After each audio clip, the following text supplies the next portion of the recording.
തൃശ്ശൂർ ജില്ലയിലെ ഒരു സഹോദരനും സഹോദരിയും 6 വർഷമായി കഠിനമായ പിണക്കത്തിലും ശത്രുതയിലുമാണ്. ഒരു കുടുംബ സദസ്സിൽ വെച്ച് സഹോദരിയെ സഹോദരൻ മർദ്ദിക്കുകയും എൻ്റെ മയ്യത്ത് പോലും നീ കാണരുതെന്ന് സഹോദരി കരഞ്ഞു പറയുകയും ചെയ്തിട്ടുണ്ട്. അങ്ങനെ ഇരിക്കെ സഹോദരന് ഗൗരവമുള്ള രോഗം ബാധിക്കുകയും മേജർ ഓപ്പറേഷനു വേണ്ടി 12 ലക്ഷം രൂപയുടെ ആവശ്യം വന്നു. ഇദ്ദേഹത്തിൻ്റെ മകൻ പലയിടത്തും അന്വേഷിച്ച ശേഷമാണ് പണം കിട്ടിയത്. ഓപ്പറേഷൻ കഴിഞ്ഞു റൂമിലേക്ക് മാറ്റിയ ശേഷമാണ് ആ മഹാസത്യം മകൻ ഉപ്പയോട് പറയുന്നത്. ഉപ്പ, 2 സെന്റിനു വേണ്ടി 6 വർഷം പിണങ്ങിയ നിങ്ങളുടെ സ്വന്തം പെങ്ങളാണ് അവരുടെ സ്ഥലം വിറ്റുകൊണ്ട് ഈ കാശ് തന്നത്. ഷോക്കേറ്റ പോലെയാണ് അയാളത് കേട്ടത്. ഞെട്ടിത്തെരിച്ചുപോയി. എന്തിനവളെന്നെ സഹായിക്കണം? സംഭവിച്ചത് മറ്റൊരു കാര്യമാണ്. കുറച്ച് മാസങ്ങൾക്ക് മുമ്പ് വിട്ടുമാറാത്ത തലവേദനയും മാനസിക സംഘർഷവും കാരണം സഹോദരി ഒരു കുടുംബ കൗൺസിലറെ സമീപിച്ചിരുന്നു.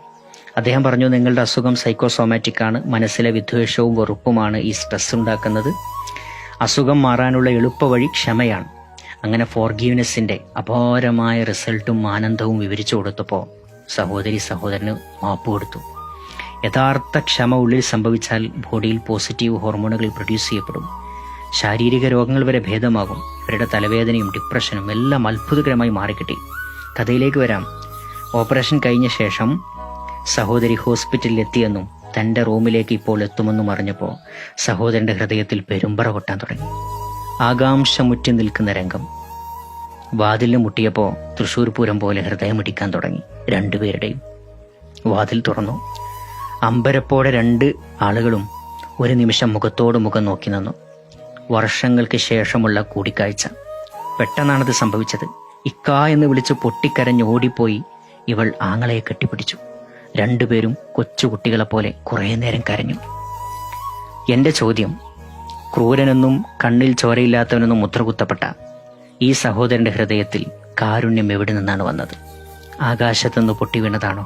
അല്ല, ഉള്ളിൽ ഉറങ്ങിക്കിടന്ന കരുണ തന്നുറവയാണ് പൊട്ടിയൊലിച്ചത്. ഇതാണ് ഒന്നാമത്തെ തിരിച്ചറിവ്. ഏത് ക്രൂരനെന്ന് നാം പറയുന്നവരുടെയും ഉള്ളിൻ്റെ ഉള്ളിൽ നന്മയുടെ തെളിനീര് മറഞ്ഞു കിടക്കുന്നുണ്ട്. കല്ലും മണ്ണും ചെളിയും മാറ്റി ഒന്ന് കുഴിച്ചെടുക്കണമെന്ന് മാത്രം. രണ്ടാമത്തെ വലിയ തിരിച്ചറിവ് അയാളുടെ ഉള്ളിലെ കരുണയെ പൊട്ടിച്ച ആ മഹാ ആയുധത്തെക്കുറിച്ചാണ്. ഉള്ളറിഞ്ഞ ക്ഷമ ഒരാൾക്കുള്ളിൽ സംഭവിച്ചാൽ ഏത് കഠിന ഹൃദയങ്ങളെയും അത് മാറ്റിക്കളയുമെന്ന മഹത്തായ തിരിച്ചറിവ്.